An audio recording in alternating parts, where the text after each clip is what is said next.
Okay.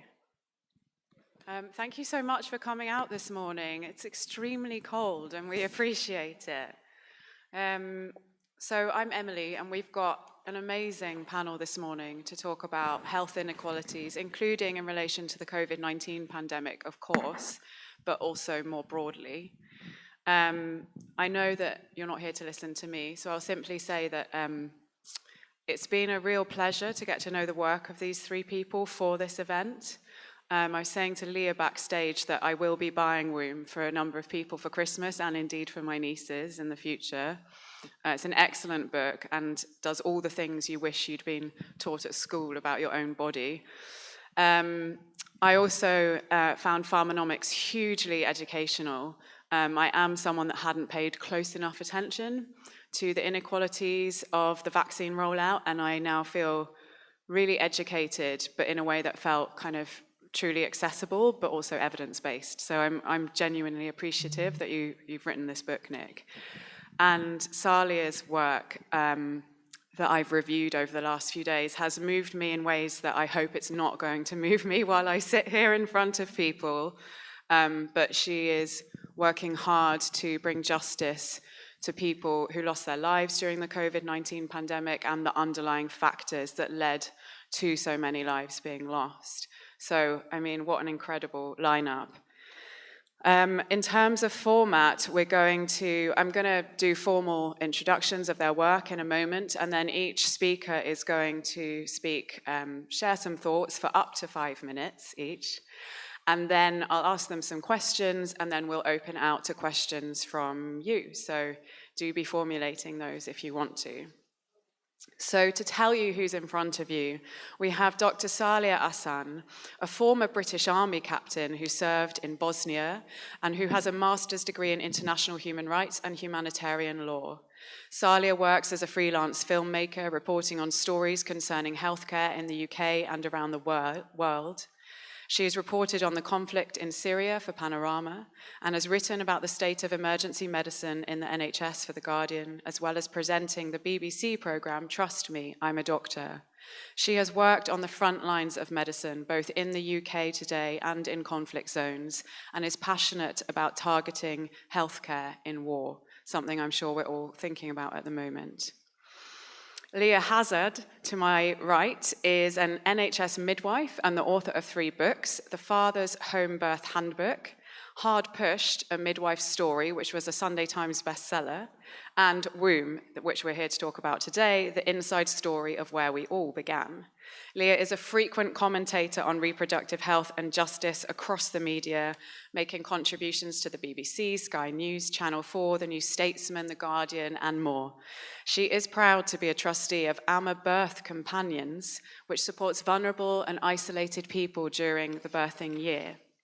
And we have Nick Dearden, a man whose name I've known for a decade or more as I've bounced around the social justice campaigning world, who is currently the director of Global Justice Now. He's been a campaigner against corporate globalization and for global economic justice for over 20 years, including with War on Want, Amnesty International, and the Jubilee Debt Campaign. He's been a leading voice in the campaign for a people's vaccine and a key organizer against neoliberal trade deals. And he regularly contributes political analysis to all sorts of publications, including, for a third time, The Guardian, Al Jazeera, Open Democracy, Red Pepper, and the wonderful Soundings Journal. And his book is, of course, Pharmanomics, How Big Pharma Destroys Global Health.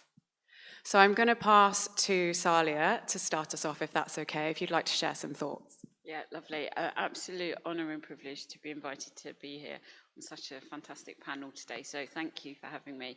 And thank you all for being here on a cold, crisp, but sunny morning on Sunday in Edinburgh. Yeah, I think I'm still in the, like many, the recovery phase post-COVID. I'm an emergency medicine doctor, and I had a fantastic introduction, but that is the thing that runs through and is a constant throughout my role as a doctor. And I trained actually in Dundee, and I had my formative years here in Edinburgh, actually, in the Royal Infirmary in the West End. Fantastic years. when I went down to London to work in emergency medicine, it became really clear that all things are not equal within healthcare. And I went to work within the east of London, where I was really taken aback by levels of deprivation. And I'd worked in the Glasgow Royal Infirmary as well, and things were tough there. But I felt that in London, East London, it was almost on another level, and this was pre-COVID, and that's when I started to make films about the challenges within some of the emergency medicine departments I was working in, some of them for The Guardian, backed by the Royal College of Emergency Medicine, because they were at their wits' end. They were calling it an existential threat to emergency medicine in the UK at that time, and this was 10 years ago. Things were bad then. Very, very unequal, with very little reserve. And every winter, we'd ramp up our concerns about pressures, capacity, the long waits. And that was my annual sort of routine of writing about it, talking about it, making films about it. And then COVID hit. And as I predicted, and as everyone predicted, who was working on this and shouting out loud for 10 years, we would struggle to cope with the excess. There was no reserve. And it was exactly that. So some of the hospitals that I'd actually made films about being particularly stretched in special measures, etc., really were hard hit, and were some of the, at some points of the pandemic, had the worst mortality rates in the UK, unsurprisingly. And they had at various points been in special measures. One of them, Queen's in Romford, where I had worked in A&E and had made films, is where my dad was taken when he caught COVID. During this period, I had been, and this was 2020, I had been working in intensive care in COVID in North Wales, a smaller rural hospital, very close-knit, tight team, fantastic working environment. And I left just before Christmas to go back home because I got the call, and I was making a dispatches about COVID at the time, actually, in my own hospital. Unfortunately, I got the call just around about the 21st of December that my dad was ill, and really it sounded like COVID, and so I left my hospital. Colleagues covered my Christmas shifts because I don't celebrate Christmas, and so I always volunteer to do Christmas. But they stepped in and took over so I could go and look after my dad. And my dad ended up in COVID ITU in Queen's Hospital, the overstretched one. And it was horrendous. And I have worked overseas in conflict zones. I've worked in Palestine, 2002, spent quite a long time there, Libya, Syria. I couldn't, the sense of anxiety, the sense of pressure, even the sounds that I was hearing, the panic in the voices of staff, it just reminded me of another space, somewhere I used to go to, somewhere else to do that kind of work. But this time, it was half an hour away from home, and there was no plane out of there because this was home. And the inequality, I know that not everywhere was facing those similar challenges, but it really struck me as I was lucky, I was able to stay with my father, but I think, frankly, they were just so grateful for another pair of hands that I was able to stay with my father. Not many people were, but in this particular hospital, and I think it was because of capacity, if a patient had already got an existing carer, a carer was allowed to stay with them. And thank God, because my father, like many patients, were in their own single rooms, and there were multiple times that something had gone wrong, and I was there as the eyes on my dad to sort it out or call for help. If I hadn't been there, it would have been a disaster. He unfortunately did pass away 5 or 6 days later. During that time, if you remember, it was the time of the infamous Christmas parties and the fake press conferences, which I learnt later that sickened me to the core. But it was horrendous. And then I took a step back And then I thought about other hospitals that had been in special measures. And I think this is something that I have tried to raise with the COVID inquiry, and I'm still working on it. But how much help was given to those hospitals that were identified already by CQCs that were struggling pre-COVID? How much help were they really truly given to manage at a time of COVID?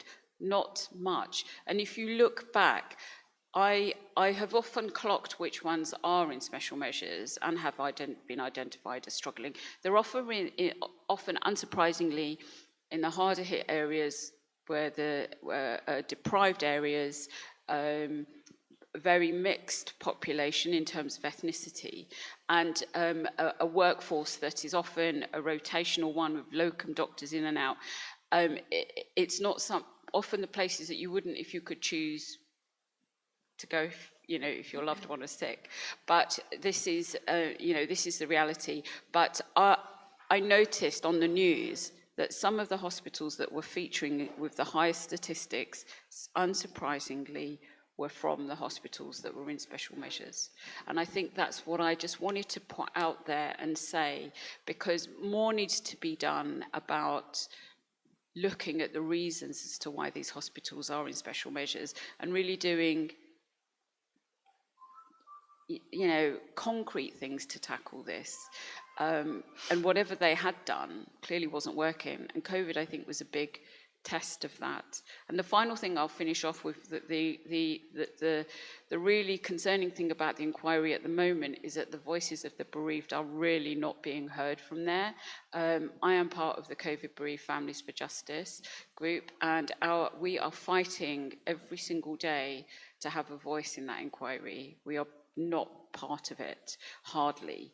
And, me, with my experience, I can't even speak at the inquiry to say what I witnessed, both as a doctor, as a filmmaker who made films during that time, and also as someone who lost my own dad during that.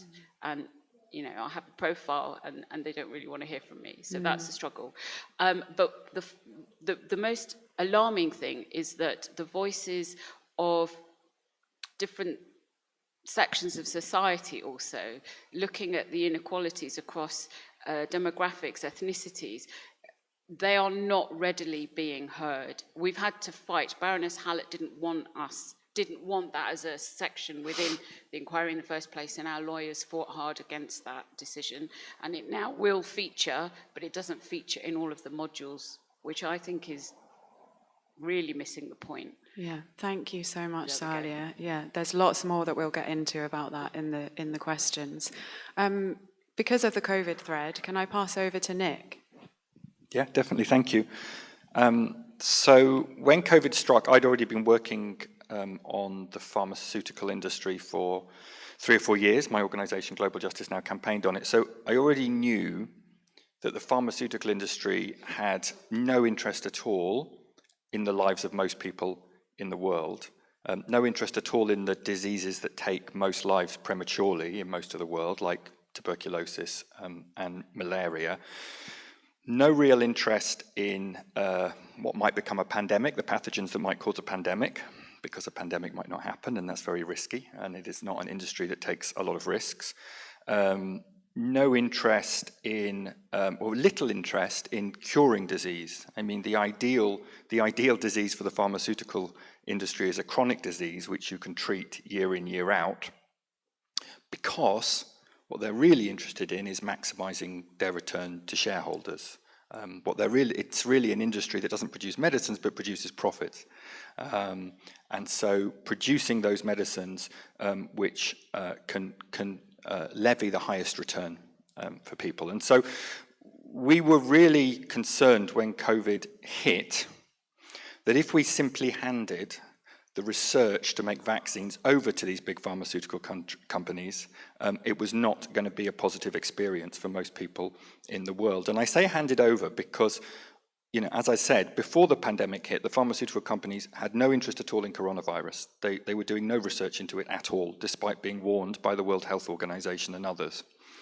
But research was being done. It was being done by our universities. It was being done by small biotech companies, almost all with public money, often quite a lot of public money. But what happened when COVID struck was we clearly needed to get that ramped up as quickly as possible. We needed to bring any vaccines that could work to fruition and get them in a form that could get into people's arms as fast as possible. And what we did, what our governments did, which they always do, is simply hand over lock, stock and barrel all of the basic information that was needed, all the research and know-how that had been done, as I said, often by the public sector, over to these pharmaceutical corporations. So the vaccines at that point became Pfizer's vaccine, Moderna's vaccine, AstraZeneca's vaccine, Johnson & Johnson's vaccine.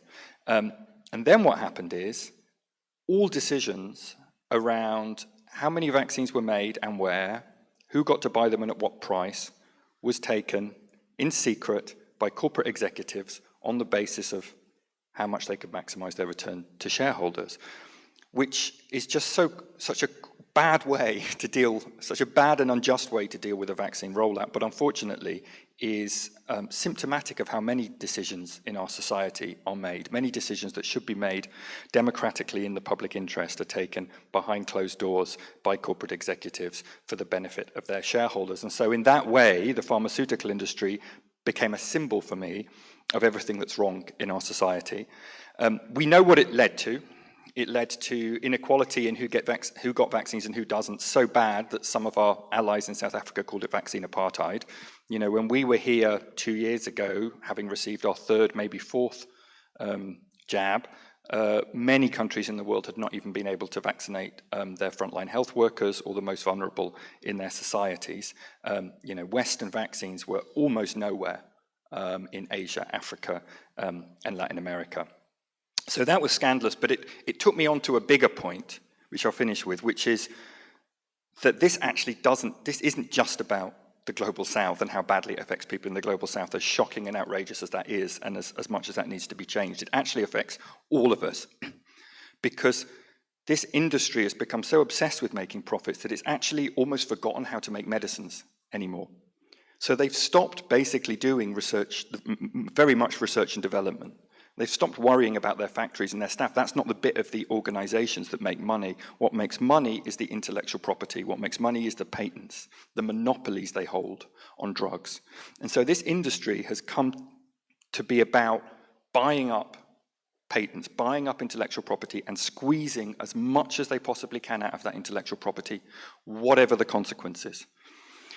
And that matters because they're producing stuff that either can't be produced or can't be afforded in most parts of the world. But even here, it is putting a massive strain on our NHS. So there is one drug, the most expensive drug in history until a few years ago, called Humira, which is an anti-inflammatory. It's useful for treating Crohn's disease and rheumatoid arthritis. It's cost the NHS in the last 10 years nearly £3 billion for one drug. This one drug in America costs $77,000 for a single patient's course. $77,000. We get it a bit cheaper, but still, it's horrifically expensive. And like almost all the drugs on the market today, the company that is making that money, AbbVie, did not produce that drug. It is based on research that was carried out at Cambridge University. It was then invented by a company that took it to fruition. And at that point, AbbVie bought it up, worked out how they could extend their monopolies as long as possible, and jacked up the price 470%. And we're seeing that again and again and again. So both for the purposes of global justice and global equality, but also for the sustainability of our own NHS and our own ability to make medicines into the future, we need to radically change this model, because at the moment, the people we are depending upon to make our medicines are actually a bunch of hedge funds. Thank you so much. Terrifying and very important. Leah. Thank you very much. First of all, before I start, I want to, I will be picking up on both of those threads, and I wanted to say, Saleyha, very sorry for the loss of your dad under those circumstances in COVID, and for anybody else present. I think watching the COVID inquiry over the last couple of weeks has sort of brought all that back again and affected us all on a really visceral level. So in addition to being an author, my day job is actually, I am a midwife in the NHS, and very much was active on the front line of the maternity services throughout the pandemic. Prior to COVID, my last book, which came out in 2019, Hard Pushed, was a memoir of my time so far in midwifery. but more than that, a kind of call to arms to the general public to acknowledge that the maternity services are really struggling, or were really struggling at that time already, being incredibly under-resourced, understaffed, overworked, and generally quite unsafe, as we've seen evidenced by numerous reports and investigations that have come out over the years. And when I was kind of publicizing Hard Pushed around that time, I used to kind of summarize my my plea as the fact that, you know, we're drowning, not waving. We really are kind of over here, desperate for help because things are not good, and sort of echo a lot of the same concerns that Saleyha was expressing about emergency medicine. You know, the government knew time and again that things were dangerous and things would get worse, and yet repeated calls for help were unheeded or sort of brushed off with minimal acknowledgement and insufficient funding. So of course, when the pandemic hit, you know, that situation just worsened. We very much were on the front line. We very much were seeing seriously unwell pregnant women coming into the system, as well as the, you know, justifiably worried well. And we were witnessing, you know, the inequality of women's health and predominantly a women's service on a daily basis. At the very start of the pandemic, you know, pregnant women obviously weren't included in vaccine research, so we were trying to, you know, constantly keep up with quite nebulous and ever-changing evidence around whether or not the vaccines were safe, whether pregnant women could or should be protected. I myself was in a very early stage of the AstraZeneca Oxford vaccine trial. I think I had my first jab in May 2020. I remember having to take a pregnancy test, but then after that there were no questions whatsoever throughout the trial about my menstrual health, general gynecological health, how the vaccine may have affected me in those ways. At the same time, on the front line, we were dealing with continued lack of resources. We were struggling to get PPE. We were wearing PPE that didn't fit us as women, you know, aprons that would come down very attractively below the bosom and not really do very much at all for anyone. And we were witnessing all of the sort of racial and ethnic maternal disparities that had existed before the pandemic, only widening and sort of exacerbating as the pandemic wore on. We knew already that Black and Asian and other minoritized ethnic women were at much higher risk of complications and death in the perinatal period, and that proved to be the same. With COVID in pregnancy, we know that those groups suffered disproportionately, and there really was no help forthcoming to address those disparities, especially given the very limited resources that we had. So it was already an incredibly stressful time. And now, I mean, I'm certainly not going to say, you know, now that the pandemic is over, you know, many of you are wearing masks, it's clearly very much still with us. But now that we're in this, if we can even call it a recovery phase, we're seeing maternity services and gynecological and reproductive health in general very much being left behind in that recovery. Gynecology waiting lists are obscenely long, as far as I'm aware, possibly longer than virtually any other specialty in the NHS, and that's applicable across the UK. We've also seen through the pandemic and still in this stage that people at all stages of their reproductive lives are struggling to access appropriate treatment. We've had difficulty with people accessing appropriate abortion care during the pandemic and still now, difficulties accessing appropriate contraception, difficulties accessing HRT therapies and other reproductive therapies throughout the life cycle. So unfortunately, this, you know, today's topic is pandemics of inequality, and women and people who require reproductive and gynae health care are really on the sharp edge of that pandemic of inequality. And just going back to, I addressed earlier the testimony at the COVID inquiry over the last couple of weeks.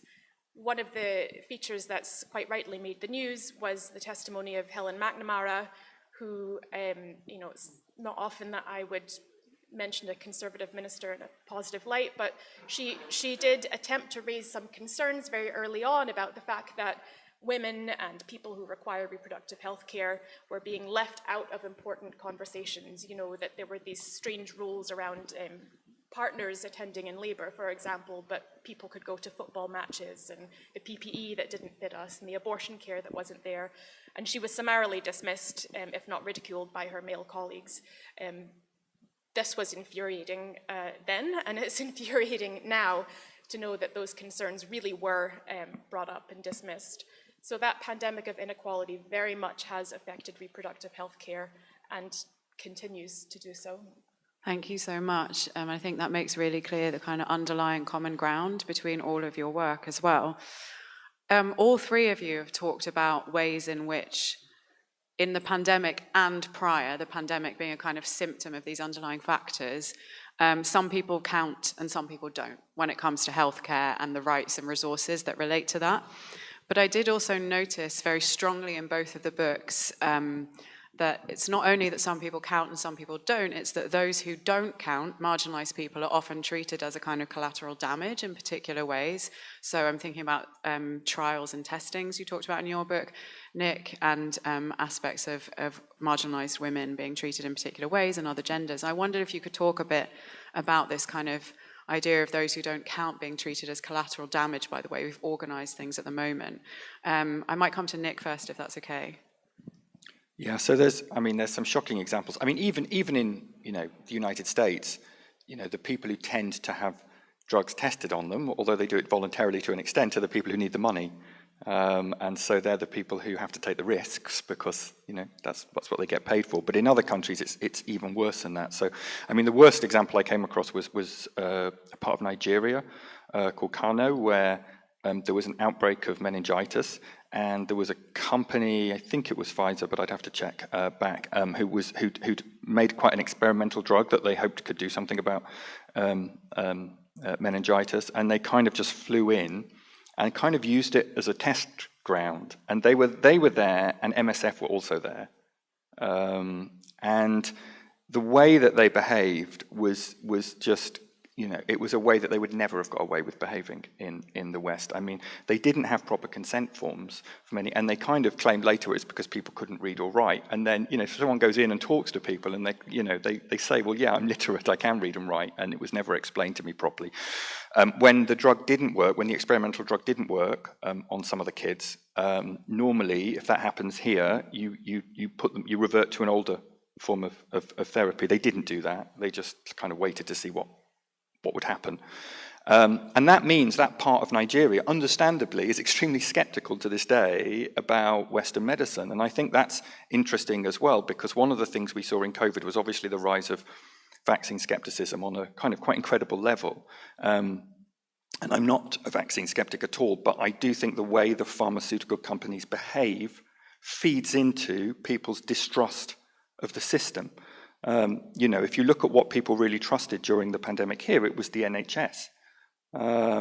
What they didn't trust was these, shadowy companies who were making stuff, with very little transparency, very little openness. So I think many of the problems we see politically, and I think you can expand that logic to all sorts of things about our society that people are, skeptical about and create conspiracy theories about, because we are living in a world which is not run democratically, publicly, openly, transparently, in a way that people feel they can participate in and have a place in. The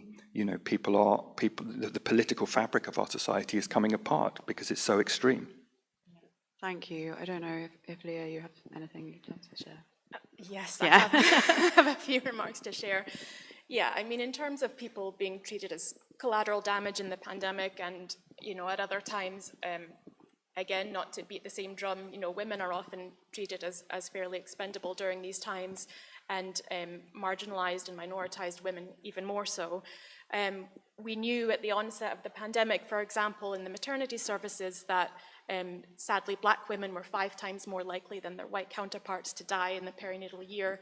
Asian women, I think, twice as likely to die, and other minoritized ethnic groups having sort of similar disparities. We haven't closed that gap. And certainly insofar as pregnant women affected by COVID goes, as I mentioned before, those minoritized women have been vastly disproportionately affected, and that hasn't been addressed in any sort of meaningful way. Part of that issue, and it's a really complex issue, you mentioned vaccine skepticism. We know that women from marginalised and minoritized communities are, again, understandably at times very skeptical around interventions in pregnancy, vaccines, treatments, because those communities have not been treated well by our institution in the past. And I'm sure that played a part in the disparities that we witnessed as well. And on the flip side, coming from, the healthcare provider side of the system, maternity services are generally provided for the most part by women, for other women. And we as female healthcare workers have also been treated as just, acceptable collateral damage. We know that midwifery and in general maternity staff are undergoing severe rates of attrition. There have been massive rates of burnout and sort of mass exodus of staff as we've sort of come through the last year of the pandemic.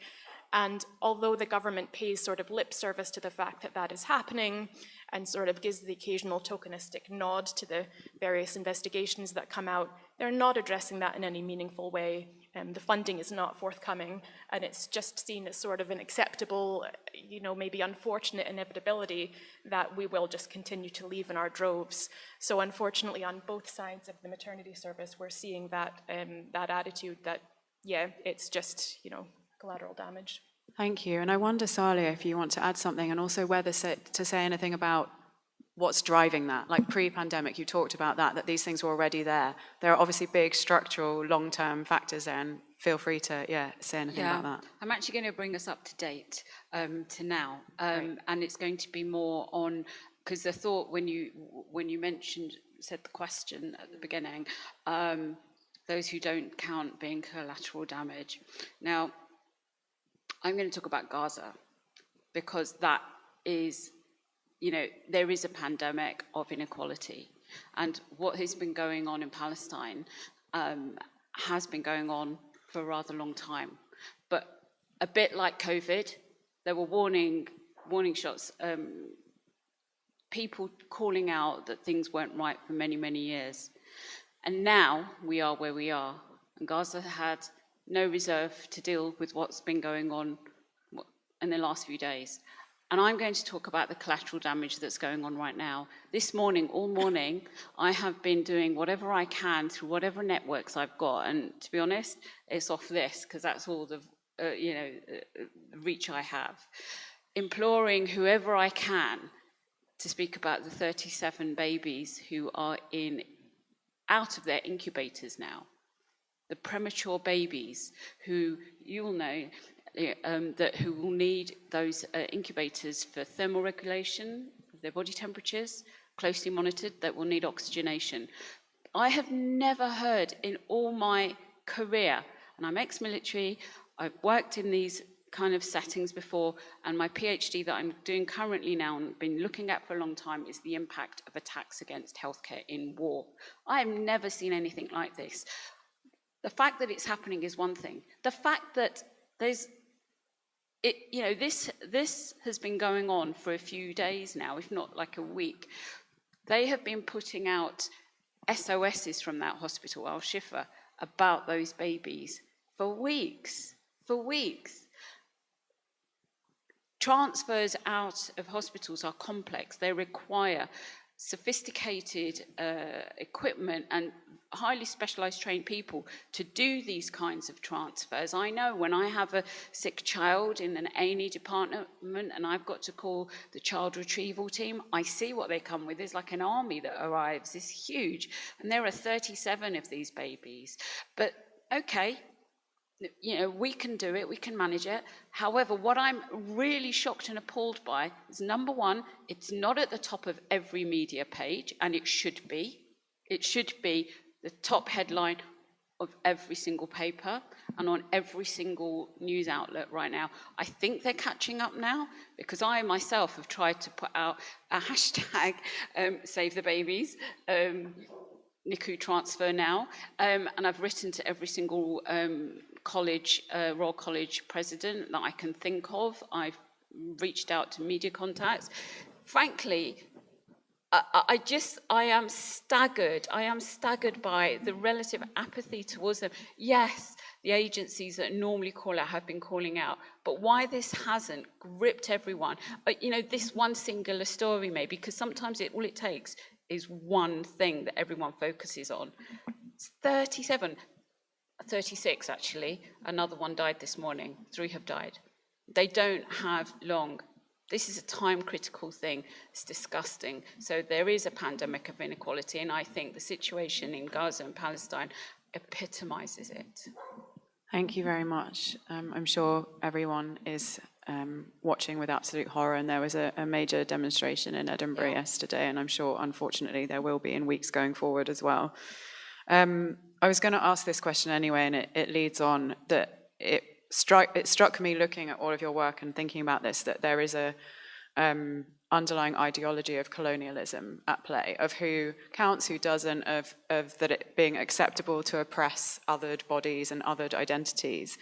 And there's a kind of literal recolonization in Nick's book with these patenting arrangements, a different form of it. And then, of course, we have it in terms of our bodies and in particular communities. If we're trying to imagine a better world, which we so desperately need, what would a decolonized future look like for healthcare? I haven't decided who to come to. I just realized, oh, I'm done. No. Leah? Yes, Thank sure, you. why not? Yeah, I mean, there's a lot of chat in the maternity world about decolonizing the curriculum and decolonizing maternity, and it is, of course, an incredibly admirable goal, but we're so far off that it's almost laughable, because we're sort of, in reproductive health, we're building on a legacy of centuries of misogynistic, kind of colonialist attitudes, and it's very difficult to reverse that. A lot of the most fundamental sort of gynae procedures and tools were invented by people who were, conducting research on marginalized groups of women. One of the big things that was a surprise for me when I was researching my book Womb was actually, I grew up in America. I didn't learn this at school. America's very long history of using tools of reproductive and gynecological oppression against women, and particularly marginalized women of color. And that continues, as I said, with those stats about women of color in perinatal mortality and morbidity in the UK. We're still seeing the legacy of that here in this country today. So what would a decolonized future look like for reproductive health care? It would hopefully look like a much more diverse body of healthcare providers. It would hopefully encompass a complete lack of micro and macro aggressions towards service users and staff. It would hopefully include a completely equitable access to safe, compassionate, person-centered care, and hopefully those statistics of 5 times more, 3 times, 2 times more likely to die would be 0 times more, and the safety and the danger would be equitable across the board. I'm afraid that's probably a really long way away, but that's the goal. Thank you very much. Nick? Yeah, so I guess for me, decolonization is about what our organization was set up to do, really, which is to transform the rules of the global economy, which are, the material basis of so much neocolonialism in the world today. The World Trade Organization, IMF, the World Bank, the way our trade system works, which force some countries to, send us raw materials and do very basic labor in return for us, turning them into something expensive and advanced that they have to buy back from us, or in many cases can't buy back from us. And I think when it comes to healthcare, in particular, what I try and point out in the book, but it goes beyond healthcare, is the way that at the heart of our global economy is kind of this idea that the right to make money in any way you want, I mean, it's formulated as the right to property, but it's essentially the right to do whatever you want with your money and to make money how you want, when you want, where you want. Like, that's the number one rule in the heart of so many of our laws. It's not about human rights, it's not about climate change. All of this stuff tends to be very unenforceable. What's really enforceable is the right of those with money to do what they want with their money. And unless we transform that root and branch, we're not going to get very far in terms of building a democratic world and democratic societies elsewhere. But I want to, because I know this can be very depressing, so maybe I can try and inject a bit of hope in that I do see experiments in other parts of the world happening and political projects happening which do challenge that. And one of them, which I'm really excited about and talk about in the book, is what they did in South Africa, backed by the World Health Organization in the middle of the pandemic, where they just said, we cannot rely on the market, we cannot rely on Western corporations to get us the vaccine. That's been proved. We need to learn how this mRNA technology works, and we need to make our own vaccine. And of course, they went to the companies to say, will you help? And the companies, you can imagine, said, no, on your bike. And they said, well, we're going to do it anyway. And they kind of cracked it within a few months. It still takes a long time from there to actually turn something into a safe vaccine that you can administer, but they're working on that. And what's important about it is mRNA is a really revolutionary platform, potentially, and they're actually looking now at a TB vaccine, which is exciting. But the really radical bit of what they're doing is they then said, we don't own this.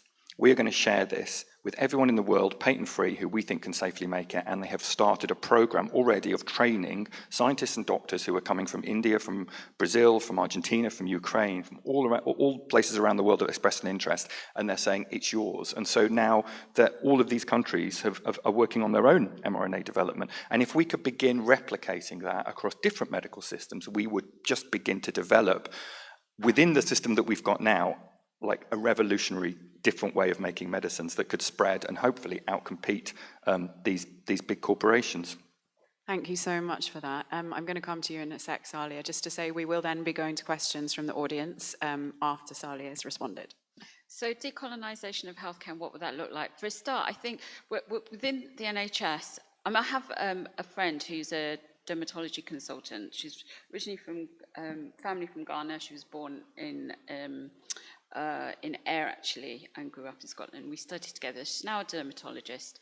And she has told me her horrible story. She's now based in Croydon, where her hospital has closed down clinics, because obviously clinics are commissioned by, centrally on services, and not every service is the same throughout each hospital or trust. In hers, where there is a significant community of Black and Asian patients, vital services within dermatology have been cut down that would, and closed, clinics closed, where this particular patient group really feature. And the only alternative is for this patient group then to seek private healthcare. It's to do with keloid scars and things like that, other sort of skin-related issues that are quite debilitating for these cohorts of patients. And so they've closed those clinics down, and it pushes these patients either to live with this condition or seek private care. I mean, it's utterly immoral. And the other thing is it's about the way that we teach healthcare as well. And I remember from Dundee, I learned all my dermatology from pictures of white skin. Now all scars don't look the same on different coloured skin, and easily missed on different skin. So it begins with education, and it begins in our own institutions. And trying to engage with the Royal Colleges of Dermatology, etc., on this issue has been, for my friend, an uphill struggle. It's been unbelievably challenging. I assumed it would be a no-brainer, but she's still not penetrated into the curriculum to try to get this change, but she's really, really trying hard. So it starts with education, number one thing. The second thing I'll sort of very, very quickly say, it's about the equality in which we deal with different emergency situations. Absolutely fantastic response to Ukraine. I was part of it. Medics for Ukraine, we set that up. I had absolutely all the support I needed with so many people to get the right response to help colleagues in Ukraine. Can we do this right now? I am going to go on about it again, but absolutely no, in Gaza it's not happening. And I think, our responses, for acute situations, we've got to get out of this mindset where some are more equal than others, and that is exactly what's going on right now. Well, it isn't going on right now. Yeah, thank you so much. I think you need the microphone, yeah. So we're going to open out for questions now, and Jess is going to bring the mic to you.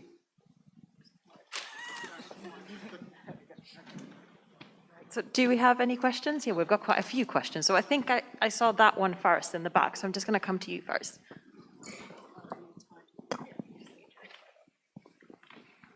Right, and you might need to come a little bit forward to me if that's okay, because it doesn't reach that far back. There you go. Okay, hi. So this is mostly for Nick, but it's definitely like a broader question. During the pandemic with the vaccine production and everything, you mentioned AstraZeneca, J&J, all of that as being Western vaccines. My aunt was living in Laos at the time. She was vaccinated with, I don't know which vaccine, but it wasn't one of those. And it wasn't acknowledged by the US as an acceptable vaccine. So I was wondering if y'all could expand on the resistance to non-Western vaccines is acceptable, or medicine in general.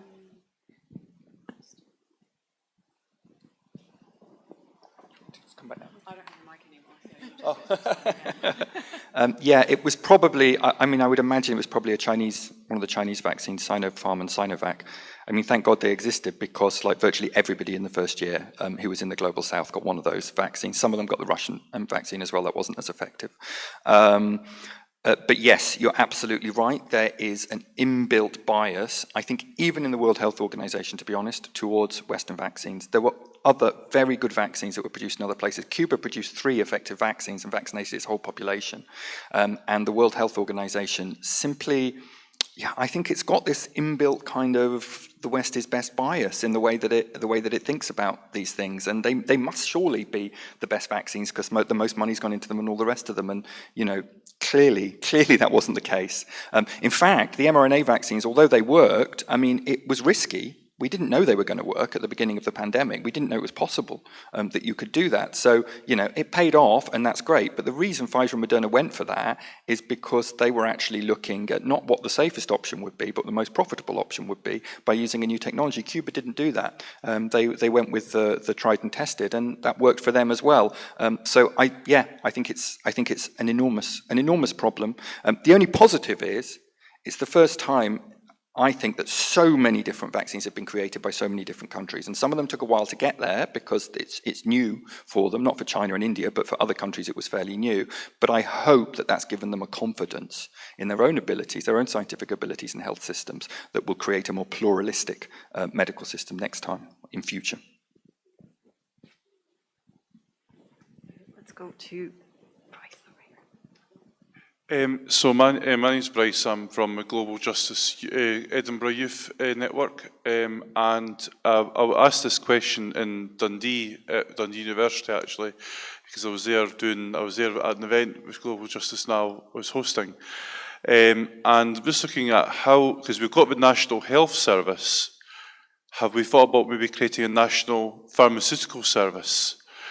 And looking at basically bringing like the talents that are at Dundee University into public sector, like looking at how do we actually like be able to like revolutionise the way of that, and also campaigning for a disillusionment or the abolishment of medical patents, intellectual property patents, which these pharmaceutical companies hold, so that it opens the door to open source information gathering and allows that informatics to be more in the civic society, to allow a much more equitable translation of medical healthcare, and actually looking at providing these pharmaceutical drugs actually from produced by and for the public sector, and allowing basically the workers to be able to be unionised and be able to help do that. Because I'm just genuinely interested about how we actually take this discourse we're talking about and take it to tangible actions, and what can we do as a youth network within Global Justice Now and other various bodies. How can we take action right here, right now? What would you say is would be your calls to action for us to campaign on? Because I really would like to know how we can be able to take this further. Thank you. Nick is saying, do you want to take a couple more and then answer? Should we take a few and then, yeah, good stuff. Here we go, yep, one there. Thank you. I've read Nick's book, but not the others.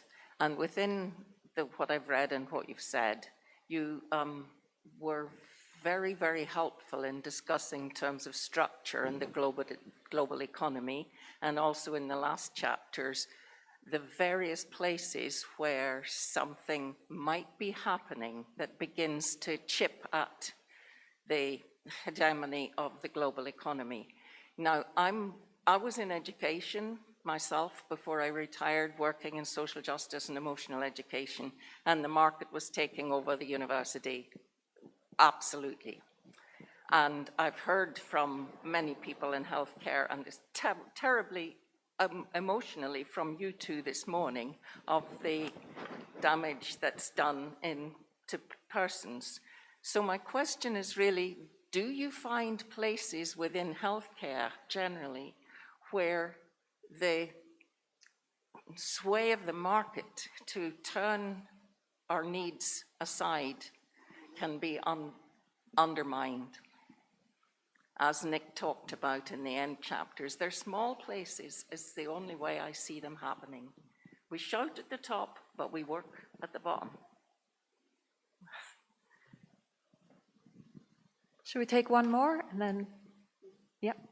Do we have one more question then over there, and then we'll hand it back to the speakers. All right, thank you very much, Titus Alexander, for each of your contributions, but I wanted to follow up particularly with Nick, really, to the last one. What specific things can we call on the government to do, and who has influence with the government? For example, what can we call on from the work of Mariana Mazzucato, or your work, which I'm looking forward to reading but haven't read? So one at the level of the UK and the other at the level of the global governance. What changes do we need there? Thank you.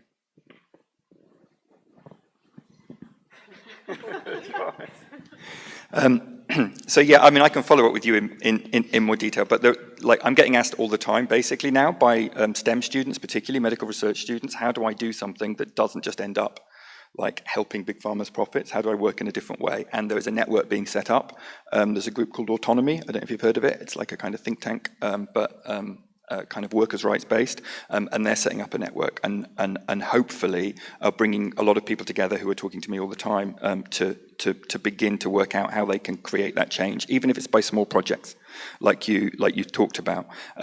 So that's really exciting, actually, and I feel an enormous push for that. And then, yeah, I think, the demands for me are around, there's enormous amounts of public money going into all of this stuff. Right? It's the same with patents. Like, why are we pouring money in with no conditions as to accessibility, affordability, but I would say beyond that, into how you genuinely make this knowledge and know-how the common good of humanity? We're supposed to work in a knowledge economy, but our economy is based upon actually walling off that knowledge and allowing people to monopolize it for 20 or 30 years. So I know in England, Labour is talking about ramping up R&D if they get into government on medicines. I think we need to be really, really strong that if you're talking about industrial strategy, then that means that you need to ensure that public value is met with any money of ours that you spend. And at the moment, they're not. They're nowhere near that. So I think there's a lot of work to do there to push, and I'm sure we'll be thinking through campaigns of how to do that. And as I say, not just that it's used by us. I mean, there's this whole thing from Keir Starmer about how you create, Britain as a more competitive economy, and we'll be a green superpower and all the rest of it. And it's like, but that's not the knowledge. That's not the way we want to be creating knowledge in the world. So I think there's an awful lot to do. I think working with unions to convince them of some of these arguments is really vital too. And yeah, I can talk more about specifics if you're interested in actually getting in touch with politicians. But I think that overall, and that's what Mazzucato says as well. It's all very well setting these missions, but this shouldn't just be about throwing money at big business and assuming the market is going to work it out, because we've done that for 40 years and it's completely failed. It's got to be about putting the public interest first and making that as democratic as we possibly can. I'm going to go rogue and enable us to close hearing from Saleyha and Leah as well, potentially responding to what the audience have asked. But I did have a question I didn't ask earlier, which was that In Leah's book, Leah, you write this phrase, the fatigue of explaining self-evident truths, right? And I'm sure we all know what Leah means, to, at the moment, a fairly horrific extent and generally. And I wondered if, Saleyha and Leah, you want to share anything that you draw strength from when you're having to sit on panels like this, you're having to campaign and fight and try to draw attention to such egregious and self-evident truths.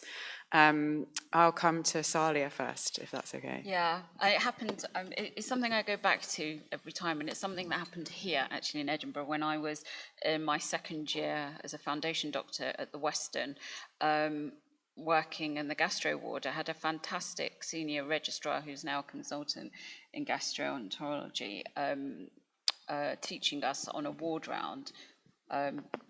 Actually, no, we weren't being taught, we were going round it, we were doing a ward round. And he took us to one side and he said, it really doesn't matter what anyone else says in the hospital when you are working with a particular patient. You are that patient's advocate. You are their champion. And you have to go and fight for them, whether it's and he was obviously talking about a hospital-specific setting. And what he was referring to was when we as the doctors are going around on a ward round and we're picking up what our patients need, and then we've got to go and speak to another specialty to book tests and whatever, and you've got to sometimes fight hard to get the patient that test because everyone's competing for the same thing and needs it, and there's lists and it's busy. So you've got to really, really be that patient's advocate, because no one else is going to be, because you've sat with that patient, you've heard them, you've examined them, your hands have been on them, you've looked them in the eye.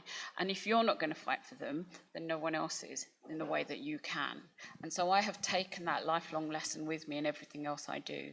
So what I don't just use that in healthcare, I use that everywhere.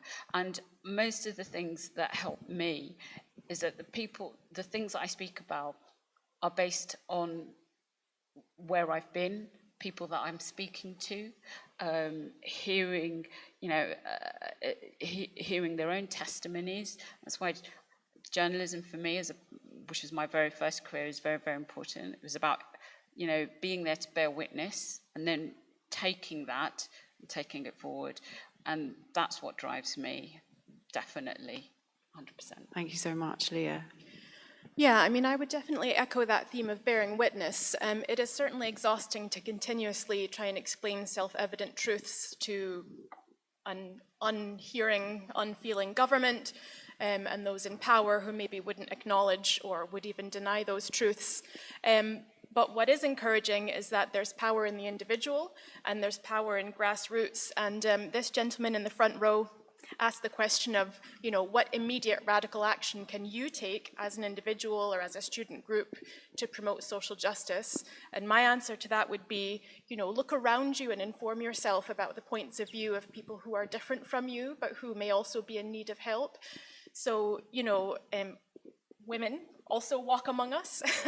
People of color walk among us. There are people of, races, genders, sexualities, social positions who are different from yourself, but who are in need of and deserving of radical action and immediate work. And it's always hopeful that that does happen, but that can certainly happen on a much wider scale. So, for example, if you've come to today's event with a particular interest in one of us or in one of the issues that we've addressed, I would just say, wonderful that you're here. Do also read up and inform yourself about, the other interests and the other issues that are being raised. Think about how those issues might affect people different from yourself. And that in itself is a really important form of education and immediate action. Thank you. I love it when people do activist agreements, like clicking fingers and doing that if people don't know what that was. Thank you. And this is, I'm sure, as a Lighthouse audience, one of the most informed audiences out there already. Thank you so much to our amazing panel and to Lighthouse for hosting this very important conversation, and for all of you for coming along.